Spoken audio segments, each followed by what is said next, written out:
धरती से खत्म होने लगा पानी, संकट के बादल का रहस्य आया सामने। वैज्ञानिक बोल रहे ग्लेशियर तेजी से पिघल रहे, मीठा पानी गायब होगा। नमस्कार, मैं हूं शालिनी और आप देख रहे हैं चैनल के पब्लिशर एडिटर श्री कृष्णा राज अरुण की धारदार संपादन में संचालित कंट्री एंड पॉलिटिक्स। आइए बढ़ते हैं आज की बड़ी खबर की ओर। अगर व्यवस्था निर्माणक सत्तारूढ़ व्यवस्थाएं हाथ पर हाथ रखकर बैठी रही तो हिमालय पर संकट के बादल तेजी से लाएगी और हर वर्ष की भांति बारिश के मौसम आपदाएं बड़े पैमाने पर धरती के विनाशक रूप लेती रहेगी। सरकारों का लाखों करोड़ रुपया उजड़े को बसाने में लगता रहेगा। ये गंभीर संकट है, इसका समाधान तेजी से निकालना भी होगा।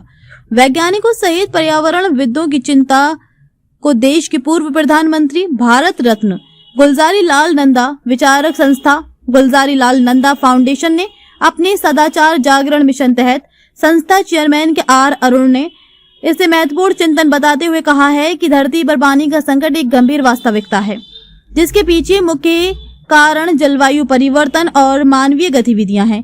उन्होंने कहा है कि वैज्ञानिक लगातार चेतावनी दे रहे हैं कि मीठे पानी के प्रमुख स्रोत जैसे कि ग्लेशियर रिकॉर्ड गति से पिघल रहे हैं। गुलजारी लाल नंदा फाउंडेशन ने जुटाया आकलन, संकट के बादल का रहस्य और वैज्ञानिक कारण पानी खत्म होने का रहस्य वास्तव में जटिल वैज्ञानिक और मानवीय कारकों का एक संयोजन है। वरिष्ठ पत्रकार समाज विज्ञानी श्री अरुण अनुसार ग्लोबल वार्मिंग और औद्योगिक क्रांति के बाद से मानवीय गतिविधियों, मुख्य रूप से जीवाश्म ईंधन के जलने से ग्रीन हाउस गैसों जैसे कार्बन डाइऑक्साइड का उत्सर्जन बढ़ा है, जिससे पृथ्वी का तापमान बढ़ रहा है। ये बढ़ा हुआ तापमान ही ग्लेशियरों को तेजी से पिघलने का मुख्य कारण है। ग्लेशियरों का पिघलना क्यों है चिंतनीय? ग्लेशियरों की धरती के मीठे पानी का सबसे बड़ा प्राकृतिक भंडार माना जाता है। तापमान बढ़ने के कारण ये बर्फ के विशाल भंडार तेजी से पिघल रहे हैं। शुरुआती तौर पर इससे नदियों में पानी का प्रवाह बढ़ जाता है, लेकिन लंबे समय में जब ग्लेशियर पूरी तरह खत्म हो जाएंगे तो इन नदियों के सूख जाने का खतरा है। भूजल का अत्यधिक दोहन। भारत सहित दुनिया के कई हिस्सों में पीने और कृषि की जरूरतों का एक बड़ा हिस्सा भूजल से पूरा होता है। जितनी तेजी से हम भूजल ग्राउंड वाटर निकाल रहे हैं, उतनी तेजी से उसकी भरपाई रिचार्ज नहीं हो पा रही है। शहरीकरण के कारण कंक्रीट की सतह बढ़ने से बारिश का पानी जमीन में रिसने की बजाय बह जाता है। रासायनिक खादें जमीन की मासूमियत छीन रही हैं। पथरीली होने से पानी सोखने की क्षमता कमजोर हो चुकी है। उन्होंने कहा कि वैज्ञानिक चिंतन, जनसंख्या वृद्धि और बढ़ती मांग पर चिंतन। दुनिया की आबादी लगातार बढ़ रही है, जिससे ताजे पानी की मांग भी तेजी से बढ़ रही है। पीने की मांग आपूर्ति से कहीं ज्यादा हो रही है, जिससे संकट गहरा रहा है। जल स्रोतों का प्रदूषण। औद्योगिकरण और शहरीकरण के कारण कई जल स्रोत प्रदूषित हो गए हैं, जिससे वे पीने लायक नहीं रह गए हैं। कई उद्योग से जुड़े नगरों में विषैला पानी खोदे जाने से नदियां भी प्रदूषित हो रही हैं। वैज्ञानिकों ने चेतावनी दी है कि नहीं जागे तो इस जल संकट में गंभीर परिणाम होंगे। श्री अरुण ने कहा कि 2026 में आरंभ तक दुनिया के लगभग आधी आबादी जल संकट वाले क्षेत्रों में रह रही होगी। हम जिस विकसित भारत की बात कर रहे हैं, औद्योगिक विकास संपन्न आलीशान संपन्न बस्तियों में, वह भारत में 2050 तक पानी की मांग आपूर्ति से अधिक हो जाएगी और प्रमुख शहर पानी की भारी कमी का भयावह सामना कर सकते हैं।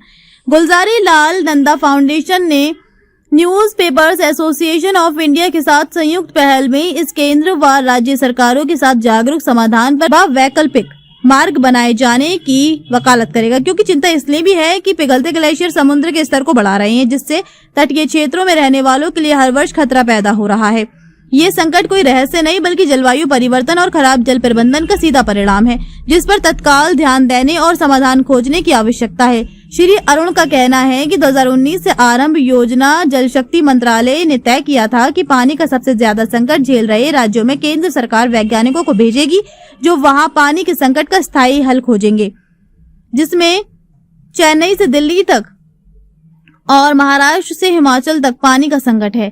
गांव देहात की हालत ज्यादा खराब है, जहां जल स्रोत सूखते जा रहे हैं। सरकार ने ऐसे करीब 1200 ब्लॉकों की शिनाख्त की है, जहां सबसे ज्यादा पानी का संकट है। पुनः तेजी लाने की जरूरत है। विकास खंडों को पंचायत स्तर तक जन स्वास्थ्य सेवाओं को मजबूत किया जाना जरूरी है। खबरों में अब तक के लिए बस इतना ही। फिर होगी आपसे मुलाकात, तब तक के लिए नमस्कार। देखते रहिए कंट्री एंड पॉलिटिक्स। ऐसे ही लेटेस्ट अपडेट पाने के लिए हमारे चैनल को लाइक करें। अगर आप हमें फेसबुक, ट्विटर, इंस्टा के माध्यम से देख रहे हैं तो हमारे चैनल को फॉलो, कमेंट करना न भूलें। धन्यवाद।